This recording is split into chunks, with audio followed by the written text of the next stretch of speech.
Let us pray.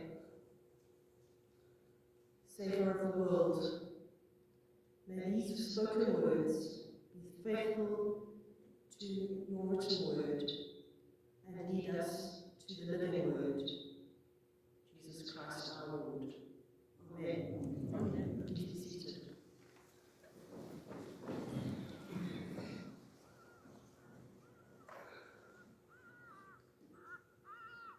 Peter asked Jesus, "How many times shall I forgive my brother or sister when they sin against me?"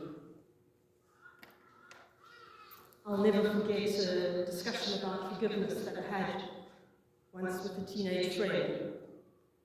"Surely," this person said to me, "I only have to forgive people who are really sorry for what they've said or not said, done or not done.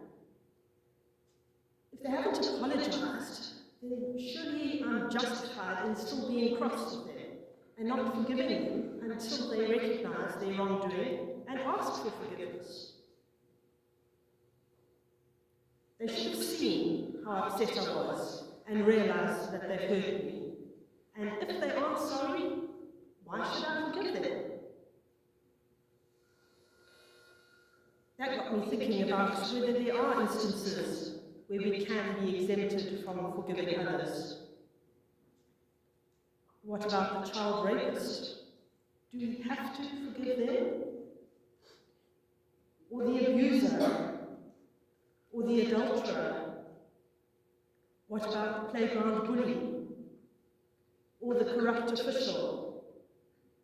What about the child who manipulates their parents? I'm sure you've heard people say in response to situations like these, that behavior is unforgivable. But is it? In response to Peter's question, Jesus tells him he should forgive 77 times. Now, forgiveness isn't about pardoning a wrong, nor is it a mystical spiritual feeling.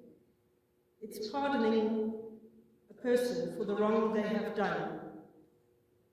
It's letting a person go from your grip of justice and transferring them into God's grip of justice. It's giving our love and acceptance in spite of being hurt. And so forgiveness is often a process rather than a once-off act. It's something we enter into time and time again until we find ourselves truly able to love and accept the other person. The other person may have forgotten their harsh words. They may have excused their fraudulent act, blocked out the abuse they committed. We have no control over that. But dwelling on it, not letting it go into God, imprisons you. You then remain angry, depressed, and you may feel impotent. In the words of Christian author Lewis Smedes, he wrote, "To forgive is to set a prisoner free and discover that that prisoner is me." So forgiveness is the process of letting it go into God, being freed from the hurt. Your grip is loosed so that your hands are free to love and serve, to create, to rest, to be fully you as God intended. And sometimes it's ourselves we need to forgive. And this might be one of the most challenging things ever. We're often our own harshest critic, especially when we carry a sense of failure.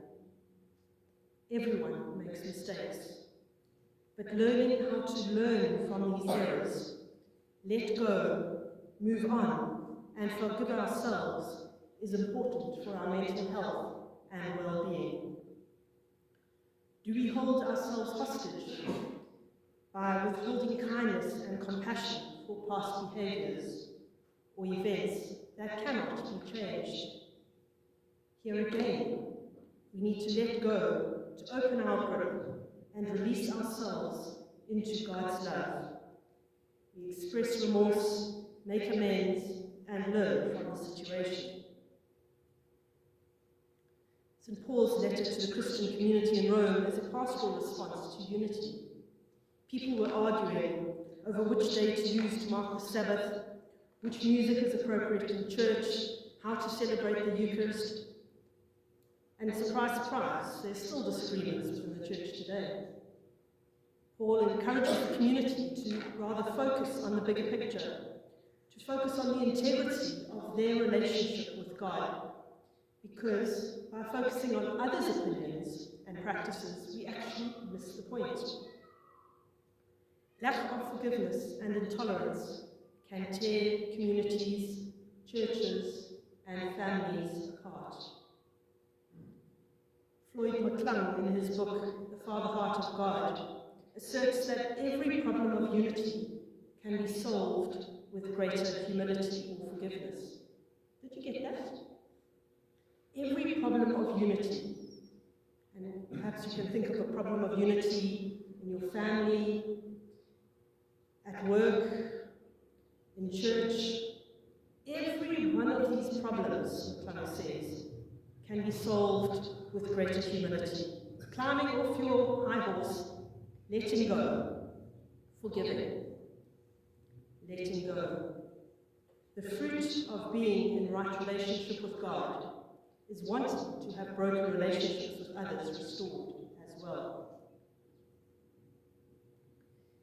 The parable of the unforgiving servant is recorded within chapter 18 of St. Matthew's Gospel, a section of the Bible, of the Gospel, which is primarily about troubleshooting inevitable differences in opinion and behavior, the challenge of being human and living in community.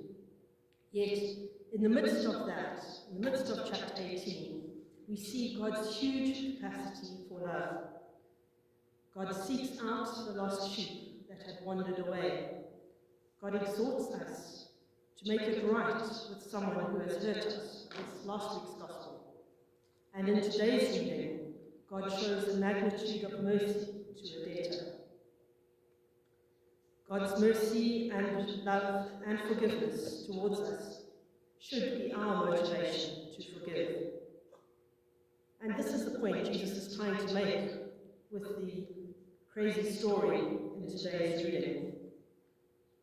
The servant owes the master a ridiculous amount, 50,000 lifetimes worth of wages. That's impossible, that's insane. Whereas the amount the man owed him, the fellow servant owed him, was just 3 months' wages. Can you see the difference? Okay? The parable underlines how huge our debt to God is compared with our mutual hurts and grievances. Just think about it for a moment. I owe God everything. From life itself, to every breath of air I breathe, to the knowledge I have of God and His purpose, to forgiveness and the gift of His Spirit. Everything. Like the servant, it is the extent of our own ingratitude and unawareness that I think is the real problem. In the Old Testament reading today, we heard the story of Joseph and his brothers at the end of the book of Genesis, after their father Jacob had died. Back in Genesis 37, the brothers had thrown the arrogant dreamer with the richly ornamented robe into a well, and then sold him off to traders. Joseph then, through a series of events, ends up as the Prime Minister of Egypt, and was able to help the family out during famine. Although the brothers recognize their historic cruelty and plead for his forgiveness, Joseph is able to say, "You intended to harm me, but God intended it for good, to accomplish what is now being done, the saving of many lives." That's verse 20. Over time, Joseph had placed his brothers and what they did to him into God's hand. He'd forgiven them. He'd let them go. He'd reached the stage of reconciliation in the process of forgiveness, a point where he accepted the bigger picture, that even in situations of jealousy, betrayal, and real danger, the extent of God's love and mercy was on display as new and unimaginable doors opened for Joseph and the whole family. God had been with Joseph all along, in prison, in interpreting the Pharaoh's dream, and in governing the land. So we aren't immune from bad things happening because we happen to be Christian. But we can trust that God is at work in our personal and common life at all times. We will encounter griefs, frustrations, and wounds on our journey through life. We will cry and we will bleed. As a community, we don't know what the future holds for this church as we face Reverend Anastasia and her family's departure at the end of the year. But we trust in a loving and merciful God who is able to do abundantly more than we can imagine. A God who can use all situations to achieve God's purpose, to bring us deeply into right relationship with God and with each other. And in the words of Wendell Berry, the Christian gospel is a summons to peace, calling for justice beyond anger, mercy beyond justice, forgiveness beyond mercy, and love beyond forgiveness. I'll read it again. The Christian gospel is a summons to peace, calling for justice beyond anger, mercy beyond justice, forgiveness beyond mercy, and love beyond forgiveness. Love is at the heart of it all. We can love and we can let go. We can forgive because love and forgiveness are God's initiative.